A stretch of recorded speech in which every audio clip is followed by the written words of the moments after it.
The air in the living room felt thick, like the moment before a storm breaks.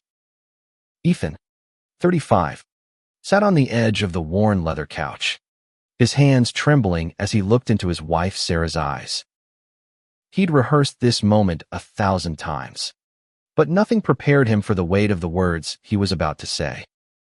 "Sarah," he began, his voice barely above a whisper. "I'm gay." The words hung there, raw and exposed, like an open wound.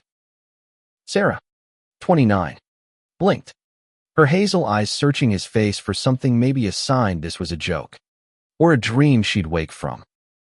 But Ethan's gaze was steady, his brown eyes brimming with a mix of fear and relief. For years, he'd buried this truth, smothered it under the expectations of a small-town Ohio life, a loving marriage, and a family that prized tradition above all else. Coming out to Sarah was the hardest thing he'd ever done, but it was also the first step toward living honestly. Sarah reached for his hand, her fingers warm against his clammy palm. "Ethan," she said softly, I don't know what to say, but I'm here. I love you." Her voice cracked, and tears welled up, but there was no anger in her eyes, only a quiet strength that made Ethan's heart ache. They'd built a life together, a cozy 3-bedroom house in suburban Columbus, filled with laughter, shared dreams, and the kind of love that felt unshakable. Until now. The moment was fragile, a tender bridge between them. They talked for hours, their voices low, the conversation weaving between pain and hope. Sarah asked questions. When did he know? Why didn't he tell her sooner? What did this mean for them? Ethan answered as best he could, his words clumsy but honest. He didn't want to lose her, not as a partner, not as a friend. They cried together, laughed a little, and by midnight, they'd reached a tentative peace, a promise to navigate this together, whatever it looked like. But peace, Ethan would soon learn, was a fleeting thing. The next morning, Ethan's mother, Margaret, 62, arrived unannounced. She stood in the doorway, her graying hair pulled into a tight bun, her lips pursed in that familiar way that signaled judgment. Margaret was a pillar of their church, a woman who wore her faith like armor and wielded her opinions like a sword. Ethan hadn't planned to tell her Eve needed time, space to process with Sarah first. But Margaret had a knack for sensing when something was amiss, like a bloodhound sniffing out weakness. "Ethan, what's wrong?" she demanded, stepping inside without invitation. Her eyes flicked between him and Sarah, who was still puffy-eyed from the night before. "You both look like you've been through a funeral." Ethan froze. Sarah squeezed his hand under the table, a silent nudge to stay calm. "Mom, it's nothing," he said, but his voice betrayed him, cracking on the last word. Margaret's eyes narrowed. "Don't lie to me, Ethan James. I raised you better than that." She crossed her arms, her floral blouse wrinkling under the pressure. "What's going on?" Sarah stood, her chair scraping against the hardwood floor. "Margaret, maybe now's not the best time. I'm his mother." Margaret snapped. "I have a right to know why my son looks like he's carrying the weight of the world." Ethan's stomach churned. He hadn't planned for this. Not yet. But the truth was a living thing now, clawing its way out. "Mom," he said, standing to meet her gaze. "I told Sarah last night. I'm gay." The silence that followed was deafening. Margaret's face went pale, then red, her lips trembling as if she couldn't decide whether to scream or cry. "What did you say?" she whispered, her voice low and dangerous. "I'm gay," Ethan repeated, louder this time, his heart pounding. "I've known for years. I'm done hiding it." Margaret staggered back, clutching the back of a chair for support. "No," she said, shaking her head. "No, that's not possible. You're married. You have a good life. A godly life. This is a choice. Ethan. A sin. You can fix this. Sarah stepped forward, her voice firm. Margaret, this isn't something to fix. Ethan is still Ethan. He's still your son. Margaret's eyes flashed with fury. Don't you dare lecture me. Sarah, you're his wife. You should be fighting for your marriage, not encouraging this nonsense. Her voice rose, sharp and cutting, slicing through the fragile peace Ethan and Sarah had built. Mom, stop, Ethan said, his voice shaking but resolute. This is who I am. I'm not asking for your permission. I'm telling you. Margaret's face crumpled, but not with sorrow, with rage. You're throwing away everything, she spat. Your marriage, your faith, your family. Do you know what this will do to us? To me. People will talk. They'll shun us. You're tearing this family apart. Ethan felt the words like a physical blow, each one landing harder than the last. He'd expected resistance, but this was something else, a declaration of war. Margaret stormed out, slamming the door behind her, leaving Ethan and Sarah in a stunned silence. Over the next few days, the fallout began. Margaret didn't keep quiet.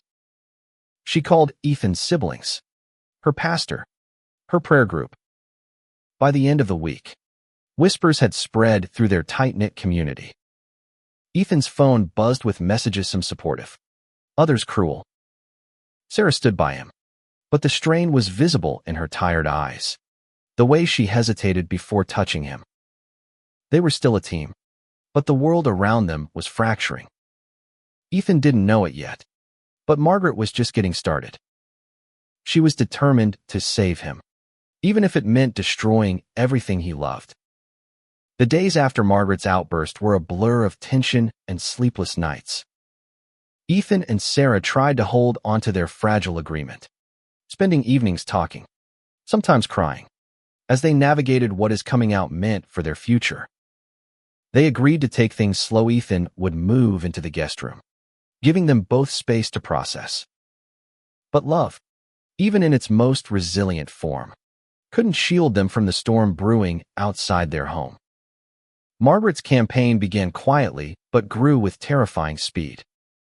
She started with phone calls to Ethan's older brother, Mark, and younger sister, Lily, painting Ethan's revelation as a betrayal of family values. Mark, a stoic 40-year-old mechanic, didn't know how to respond. He sent Ethan a curt text, "Mom's freaking out. Call me."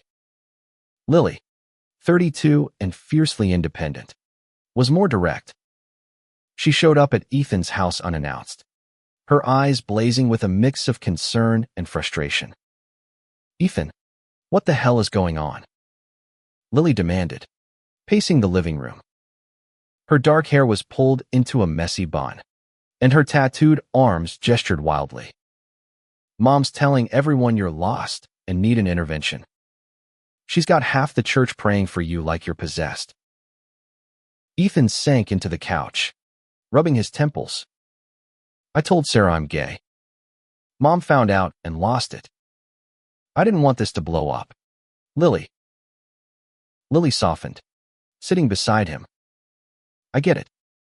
I mean, I don't get it, but I'm not Mom. Why didn't you tell me sooner?" "I was scared," Ethan admitted, his voice raw. I thought I could keep it buried forever. But it was killing me." Sarah, who'd been listening from the kitchen, joined them. "We're figuring it out, Lily. It's not easy, but we're trying." Lily nodded, her eyes flicking between them.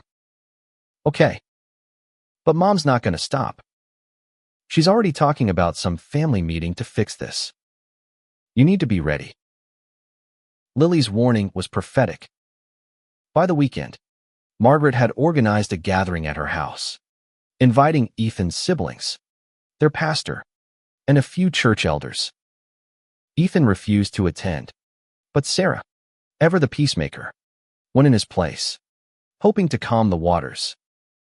She returned pale and shaken, her hands trembling as she recounted the meeting. They didn't listen. Ethan, she said, her voice barely above a whisper. Your mom, she called you broken. Said you needed conversion therapy. The pastor agreed. They're planning to confront you, whether you want it or not. Ethan's heart sank. Conversion therapy. The words felt like a punch to the gut. He'd heard horror stories, people forced into programs that promised to cure them, only to leave broken and ashamed.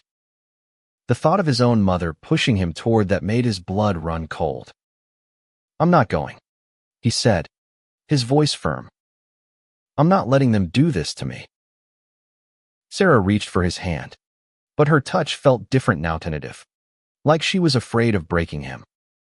I told them that, she said. But Margaret's not backing down. She's convinced she's saving your soul. The next blow came Monday morning. Ethan's boss, a devout man who attended the same church as Margaret, called him into the office. Ethan worked as a project manager at a small construction firm, a job he loved for its stability and camaraderie. But the moment he sat down, he knew something was wrong. Ethan, his boss said, avoiding eye contact, there's been talk about your personal life. I hate to do this, but we're a family company. Our clients, they expect certain values. I'm putting you on leave until this blows over. Ethan stared, disbelief washing over him. You're suspending me for being gay. It's not that simple, his boss muttered, but the words rang hollow. Ethan left the office in a daze, the weight of rejection settling into his bones. He drove home, his hands gripping the steering wheel so tightly his knuckles turned white. By the time he pulled into the driveway, anger had replaced shock. His mother's interference wasn't just personal. Anna Maria was dismantling his life. That night, Ethan and Sarah sat at the kitchen table, a bottle of wine between them. The silence was heavy, broken only by the soft ticking of the clock. I can't let her do this, Ethan said finally, his voice low but resolute. She's trying to control me. Sarah, I need to fight back. Sarah nodded, her eyes tired but determined. We'll fight together. But Ethan, this is going to get worse before it gets better. She was right. The next morning, Ethan woke to a flood of emails and voicemails. Friends, cousins, even distant relatives had heard about his situation. Some offered support, but others echoed Margaret's rhetoric, urging him to seek help, to repent, to think of his family. The community he'd grown up in, the one he'd once felt so safe in, was turning against him. But amidst the noise, there was a flicker of hope. Lily called, her voice bright with defiance. I'm with you, Ethan, she said. I found a support group in Columbus, people like you, going through the same crap. Want to check it out?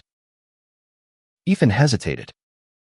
The idea of strangers knowing his story felt daunting, but he was drowning, and Lily was throwing him a lifeline. Yeah, he said finally. Let's do it. The support group met in a small community center, a nondescript building tucked between a coffee shop and a bookstore. Inside, Ethan found a circle of faces, men and women, young and old, all carrying their own stories of struggle and resilience. For the first time, he felt seen, not as a sinner or a scandal, but as a person. One man, a soft-spoken teacher named Javier, shared his own story of coming out in his 40s. It's not easy, Javier said, his eyes kind. But you're not alone. Ethan left the meeting with a spark of courage he hadn't felt in weeks. He wasn't just fighting for himself anymore, was fighting for the life he wanted, the truth he deserved to live. But as he drove home, his phone buzzed with a new message from Margaret. "We're not done. Ethan, I'm coming over tomorrow.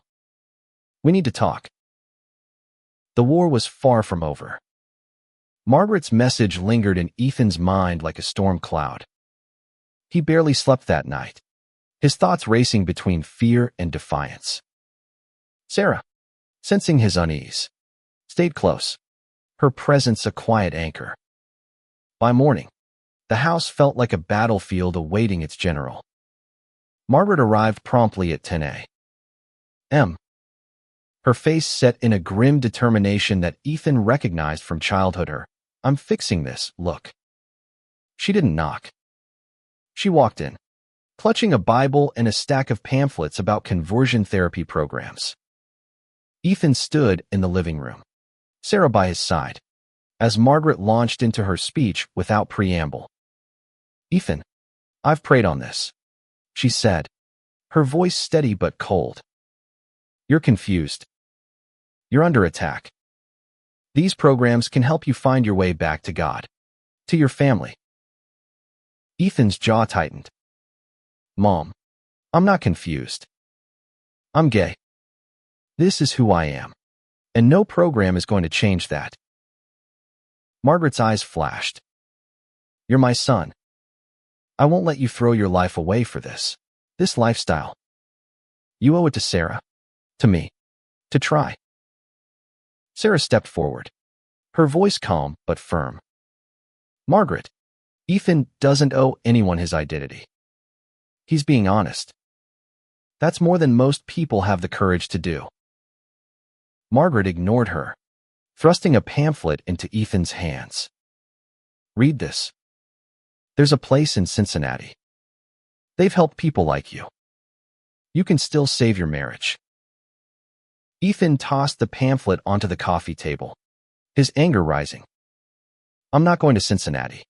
Mom. I'm not going anywhere. You need to stop this." Margaret's face hardened. "If you won't listen, I'll make sure you do. I've already spoken to Pastor John. He's willing to hold a special service for you, to pray for your deliverance." Ethan laughed, a bitter sound that surprised even him. "Deliverance? From what?" "From being myself. You're not saving me, Mom. You're trying to erase me." The argument escalated, voices rising until the room felt too small to contain them. Margaret quoted scripture, her words sharp and accusing. Ethan countered with his truth, his voice breaking as he pleaded for her to see him, not the sin she'd been taught to fear. Sarah tried to mediate, but Margaret's resolve was unshakable. When she finally left, promising to fix this no matter what, Ethan felt like he'd been through a war. The fallout continued to ripple.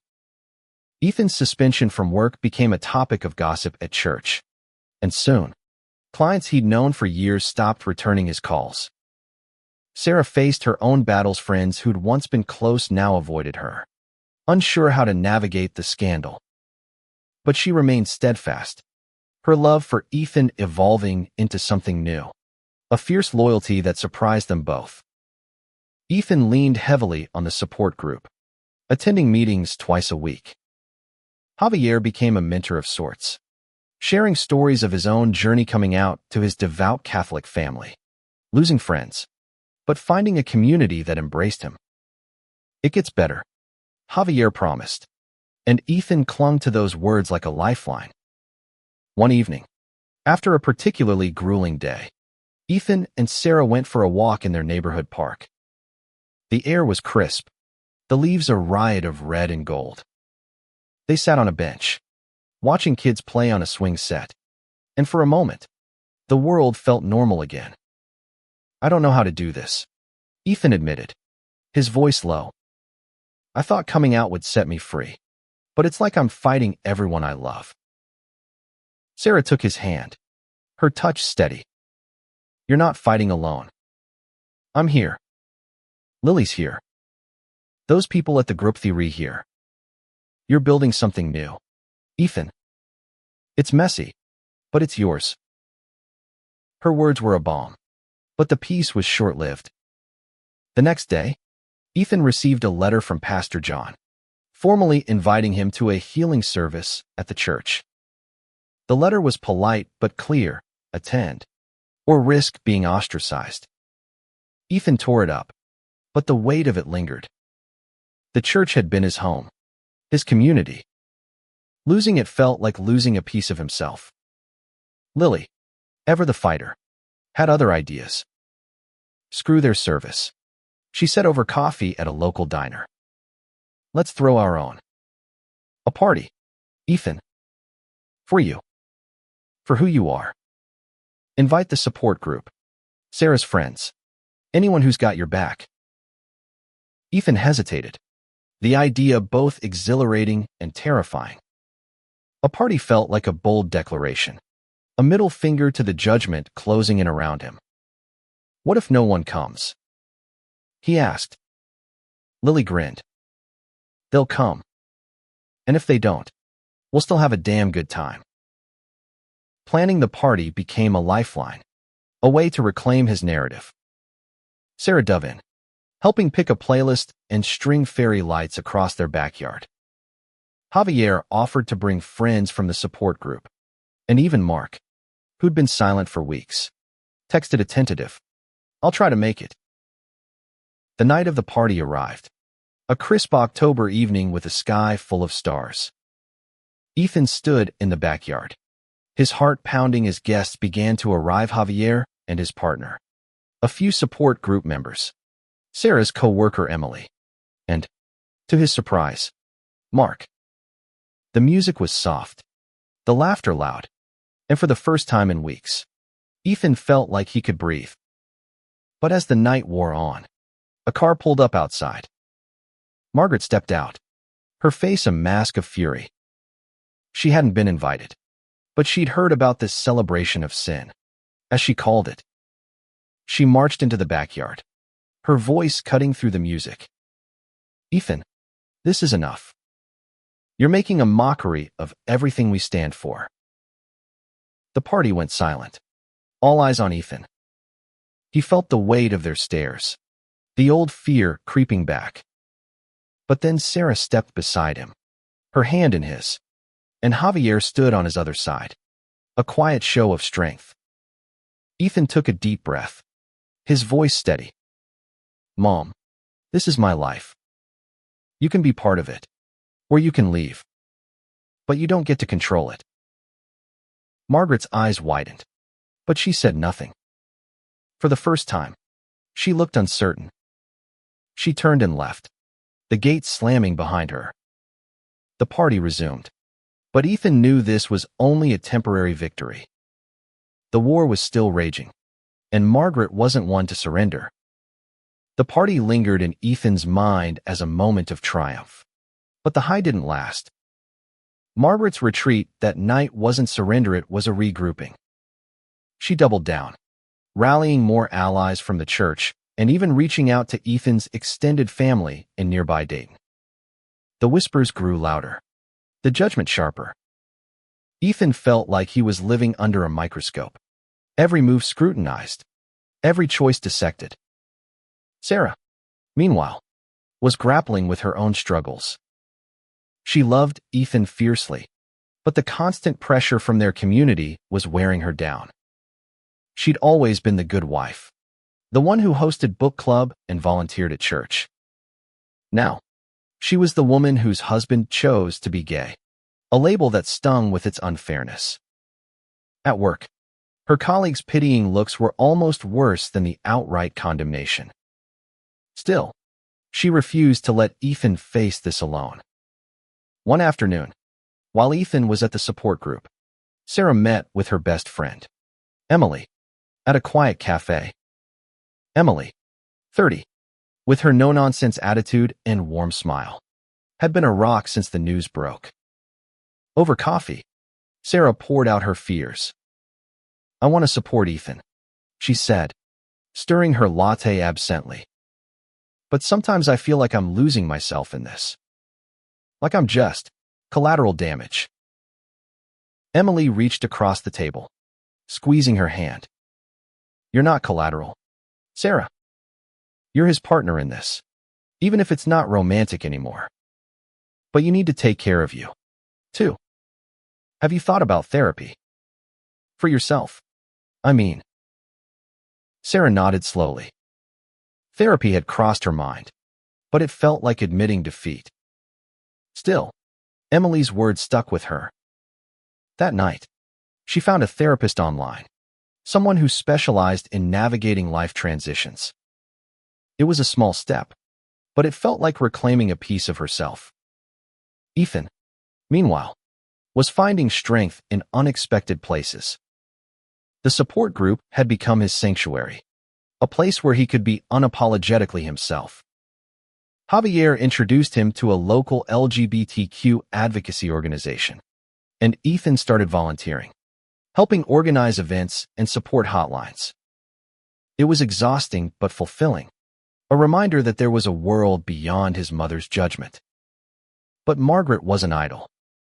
She'd enlisted Pastor John to escalate her efforts, and they planned a public prayer vigil outside Ethan and Sarah's house. The news came via Lily, who'd overheard it at a family dinner she'd reluctantly attended. They're calling it a prayer for healing, Lily said, rolling her eyes. But it's basically a protest. Mom's framing it like you're a lost soul they need to save. Ethan's stomach dropped. A vigil outside his home felt like an invasion, a public shaming. He and Sarah debated what to do: confront it, or leave town for the day. In the end, they decided to stay. Running felt like letting Margaret win. The vigil was scheduled for a Saturday evening. As the hour approached, Ethan and Sarah watched from their living room window as cars pulled up. About 20 people gathered on the sidewalk, holding candles and hymnals, led by Pastor John and Margaret. Their voices carried, singing Amazing Grace with a fervor that felt more like accusation than salvation. Ethan's hands shook as he watched. "This is my home," he muttered. "They're turning it into a circus." Sarah squeezed his shoulder. "We don't have to let them. Let's go out there." Ethan hesitated, but her resolve steadied him. They stepped onto the porch, hand in hand, facing the crowd. The singing faltered, and Pastor John stepped forward, his face somber. "Ethan, Sarah, we're here to pray for you, to guide you back to the path of righteousness." Ethan's voice was steady, though his heart raced. "I don't need your prayers. I need you to respect my life, my truth." Margaret pushed forward, her eyes blazing. "This isn't truth, Ethan. This is rebellion. You're breaking your father's heart, even in heaven." The mention of his late father, who died when Ethan was 20, hit like a knife. He felt Sarah's grip tighten, grounding him. "Dad would have loved me," Ethan said, his voice breaking. "He would have wanted me to be happy. Why can't you?" The crowd murmured, some looking uncomfortable. Pastor John tried to regain control, but Sarah spoke up, her voice clear. "This is our home. You're welcome to pray, but not to judge. If you can't respect that, please leave." To Ethan's surprise, a few people lowered their candles and walked away. Others stayed, but the energy had shifted. Margaret stood frozen, her face a mix of anger and confusion. When the vigil ended, she left without a word, her silence more unsettling than her outbursts. The next day, Ethan received a call from Mark.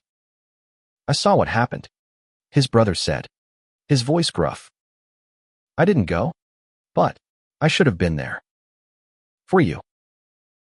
Ethan's throat tightened. "You're here now?" he said. "That's enough." Mark's call was a small victory, but the war wasn't over. Margaret's silence didn't last.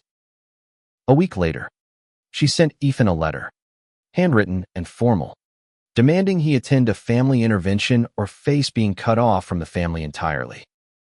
The ultimatum was a blow, but it also clarified something for Ethan. He couldn't keep waiting for her approval. He had to build his own family, his own life. With Sarah's encouragement, Ethan started exploring what that life could look like. He joined a local gay men's social group, nervous but hopeful. At his first meeting, he met Ryan, a 38-year-old graphic designer with a quick laugh and kind eyes. They bonded over shared experiences, small town upbringings, religious families, the weight of coming out later in life. Ryan wasn't pushy, but his presence felt like a spark, a possibility Ethan hadn't dared imagine. As Thanksgiving approached, Ethan and Sarah planned a quiet holiday at home, inviting Lily, Mark, and a few friends from the support group. Margaret wasn't invited, but Ethan knew she'd hear about it. He braced for her reaction, but for the first time, he felt ready to face it, not with anger, but with the strength of the life he was building. Thanksgiving loomed like a test, a chance to redefine what family meant. Ethan and Sarah spent days preparing, filling their home with the smells of roasted turkey and pumpkin pie. The guest list was small but deliberate: Lily, Mark, Javier and his partner, Alex, and Ryan, who'd become a regular presence in Ethan's life. The absence of Margaret was a silent ache, but Ethan refused to let it overshadow the day. The dinner was warm and chaotic, the kind of gathering where laughter drowned out the tension.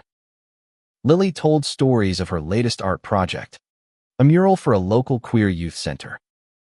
Mark, usually reserved, surprised everyone by cracking jokes, his presence a quiet apology for his earlier distance.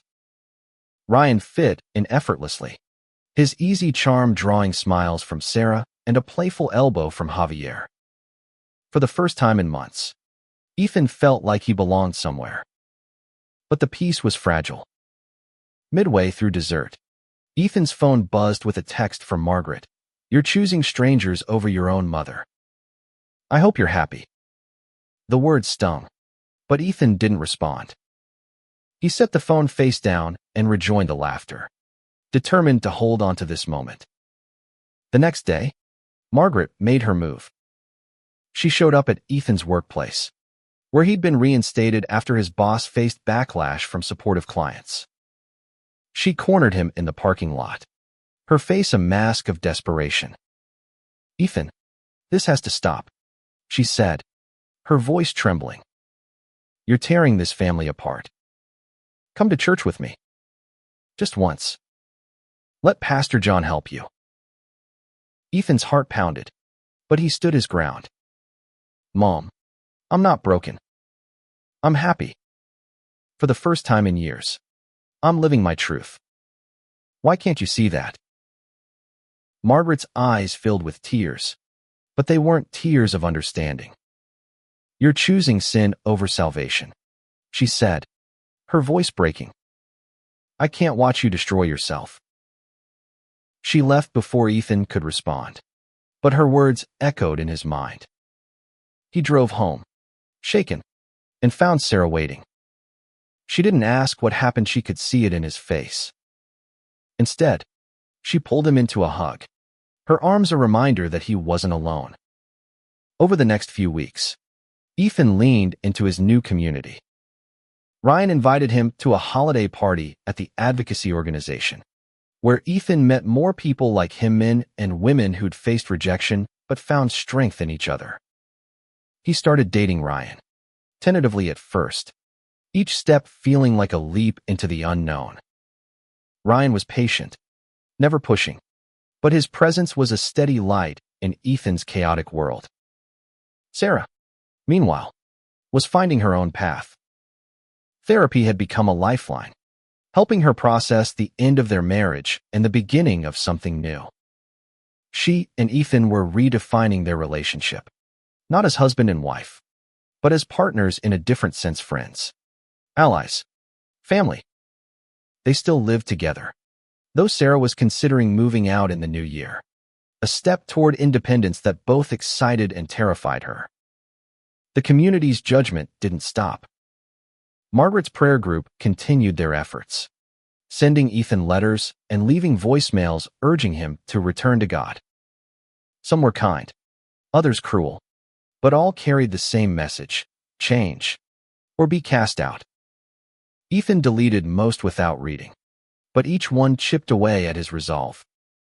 One evening, Ryan invited Ethan to his apartment for dinner. Over homemade lasagna, Ryan shared his own story of coming out to his family, who'd cut him off for years before slowly rebuilding. "It hurts," Ryan said, his voice soft. "But you can't wait for them to accept you. You have to live for you." Ethan nodded, the words resonating. He was starting to see a future, not the one he'd planned, but one that felt authentic. He and Ryan kissed that night, a quiet moment that felt like a promise. But as Ethan drove home, he couldn't shake the feeling that Margaret was planning something bigger. He was right. The following week, Lily called with news. Margaret had convinced the church to hold a family restoration event, a public gathering where Ethan would be called out by name as someone in need of salvation.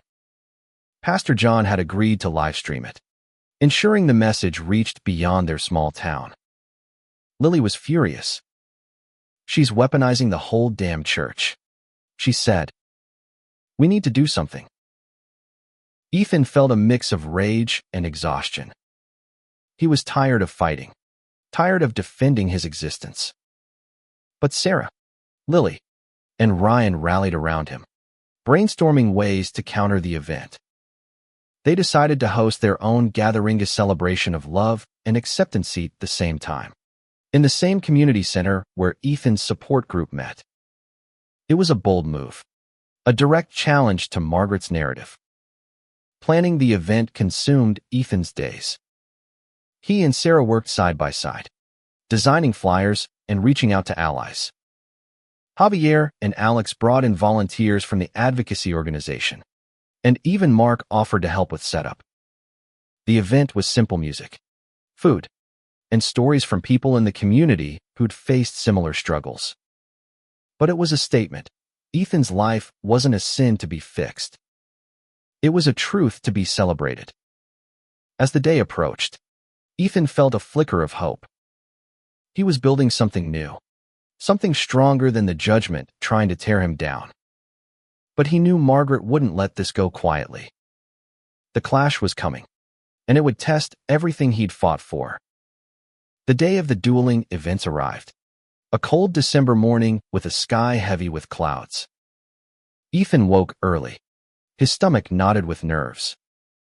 The community center was already buzzing with activity by noon, as volunteers set up tables, hung rainbow flags, and tested the sound system. Sarah was a whirlwind, directing traffic with a clipboard in hand, while Lily painted a banner that read, "Love wins." Ryan stayed close to Ethan, his calm presence a steadying force. Across town, Margaret and Pastor John were preparing their family restoration event at the church. Ethan tried not to think about it, focusing instead on the growing crowd at the community center. People arrived in wave support group members, advocacy volunteers, curious locals, and even a few church members who'd broken ranks. Mark showed up with his wife, their presence a quiet show of support that made Ethan's chest tighten with gratitude. The event began with music, a local queer band playing upbeat covers that filled the room with energy. Ethan took the stage, his hands shaking as he gripped the microphone. "Thank you for being here," he said, his voice steadying as he spoke. "This isn't just about me. It's about all of us living our truths, loving who we are, even when the world tells us we're wrong." The crowd cheered, and Ethan felt a surge of courage. People shared their story: a trans teenager who'd found acceptance, a lesbian couple who'd fought for their marriage, a parent who'd learned to embrace their gay son. Sarah spoke, too, her voice clear and strong. "Ethan's my best friend," she said, her eyes meeting his.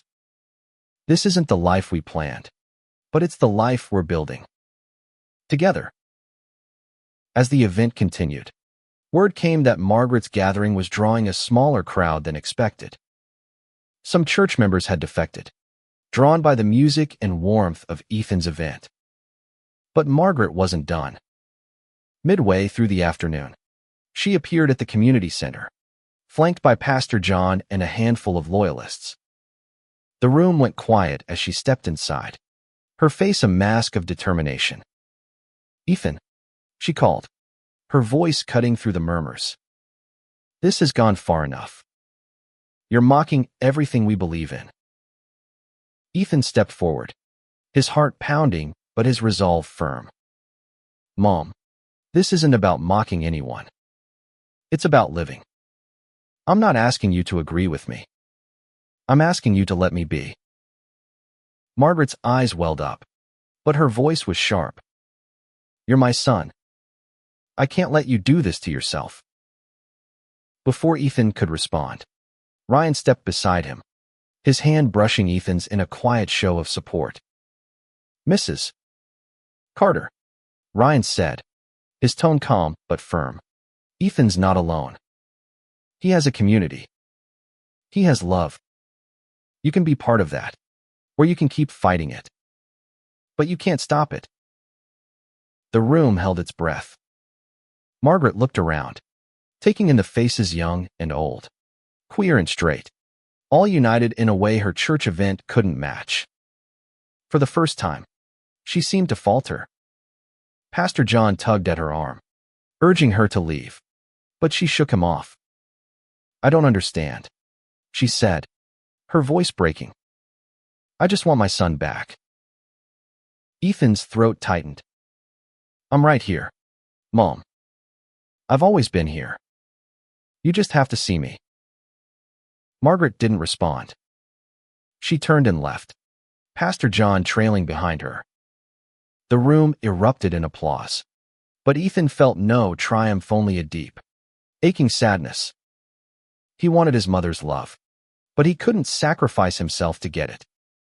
The event ended on a high note, with dancing and laughter spilling into the evening. Ethan and Ryan stole a moment outside, standing under the stars. "You were amazing today," Ryan said, his eyes warm. "You stood up to her. That's huge." Ethan smiled, but it was tinged with sorrow. "I just wish she'd listen." "She might," Ryan said. "Give her time." Time, however, was a luxury Ethan didn't have. The next day, Margaret escalated her efforts, posting a public letter on the church's website, addressed to Ethan. It called him lost and urged the community to pray for his return to God's path. The letter went viral in their small town, reigniting the gossip and judgment. Ethan's boss, under renewed pressure, hinted at permanent termination. Sarah was furious, ready to confront Margaret herself, but Ethan stopped her. "She's hurting," he said. "She thinks she's saving me. I need to talk to her one last time." He arranged to meet Margaret at her house, a place filled with memories of his childhood. When he arrived, she was alone, sitting at the kitchen table with a cup of tea. The air was heavy with unspoken words. "Mom," Ethan began, "I love you. But I can't be who you want me to be. I'm gay. I'm happy. And I need you to decide, can you love me as I am, or not?"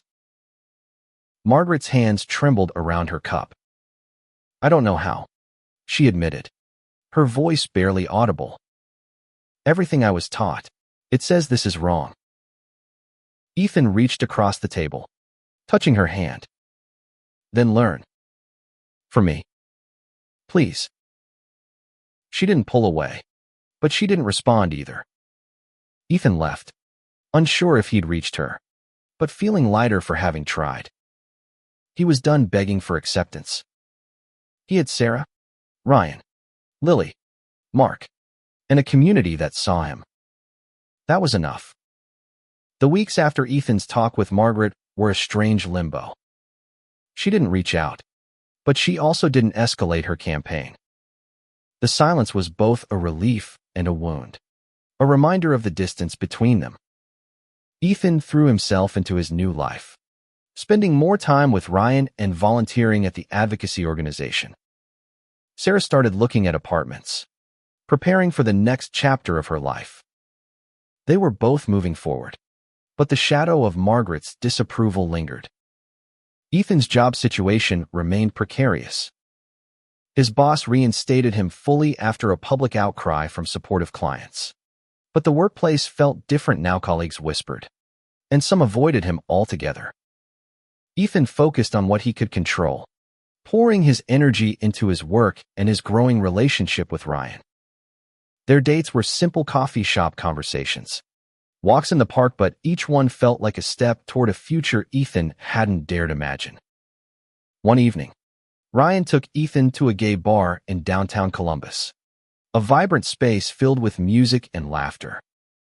Ethan felt out of place at first, his small-town roots making him self-conscious. But Ryan's easy confidence put him at ease. They danced, and for a moment, Ethan forgot the weight of the past months. As they left, Ryan kissed him under a streetlight, and Ethan felt a spark of joy so pure it almost hurt. But joy was always tempered by reality. The church's public letter continued to circulate, and Ethan started receiving anonymous hate mail letters slipped under his door, emails sent from burner accounts. Most were religious in tone, quoting scripture and warning of damnation. Sarah found one particularly cruel note in their mailbox, calling Ethan an abomination. She burned it in the backyard, her hands shaking with anger. "We can't let this win," she told Ethan, her voice fierce. "You're stronger than this." He nodded, but the hate was wearing him down. The support group helped, as did Ryan's unwavering presence. But Ethan couldn't shake the feeling that he was fighting a losing battle. The community he'd once loved was splitting. Some rallied around him. Others sided with Margaret and the church.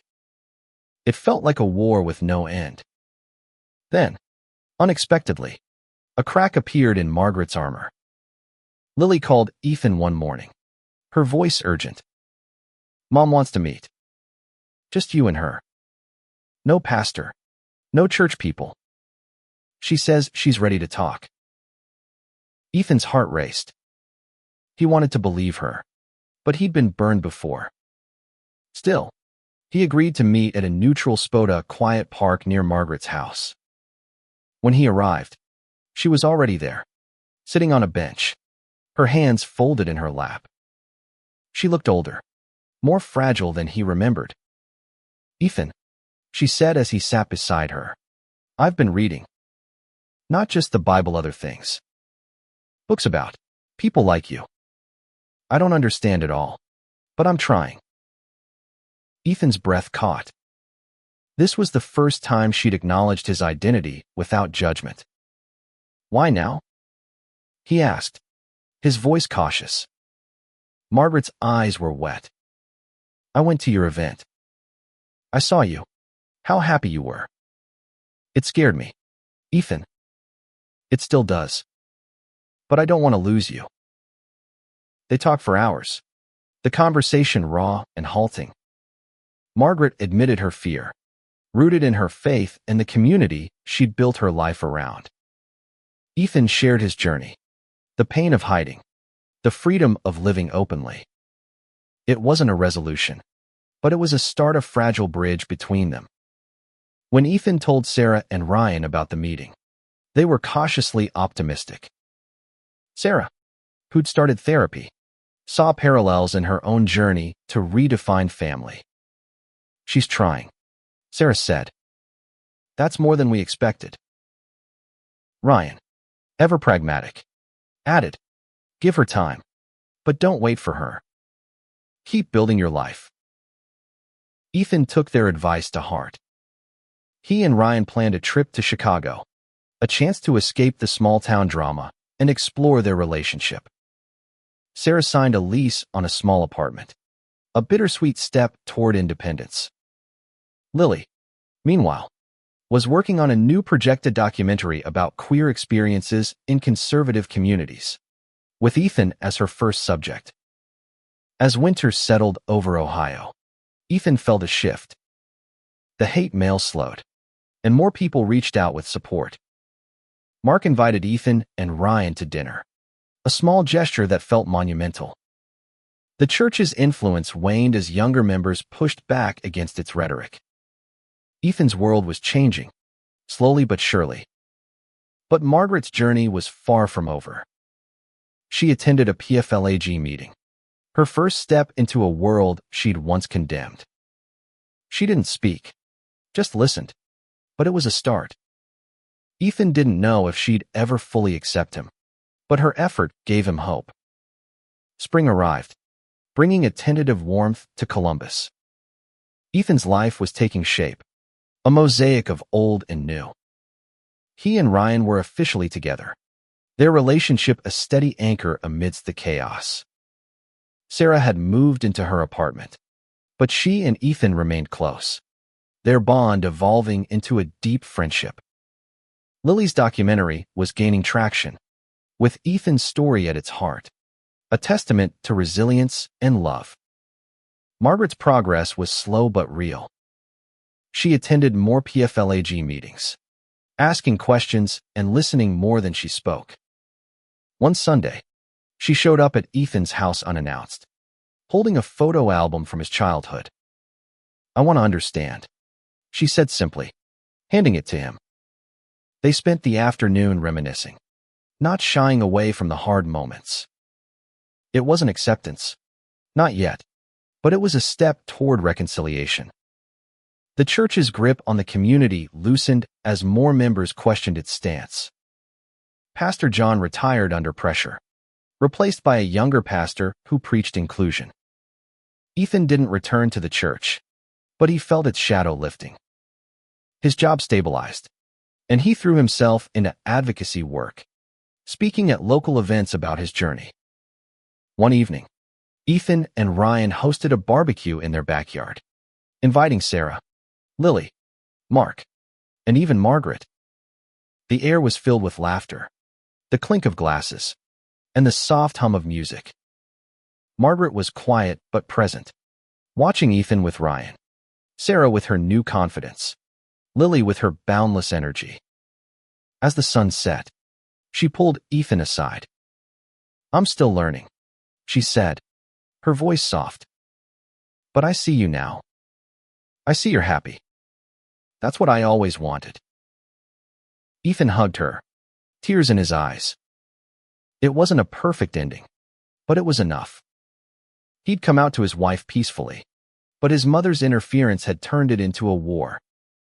Now, that war was giving way to something Nawa family redefined, not by tradition, but by love.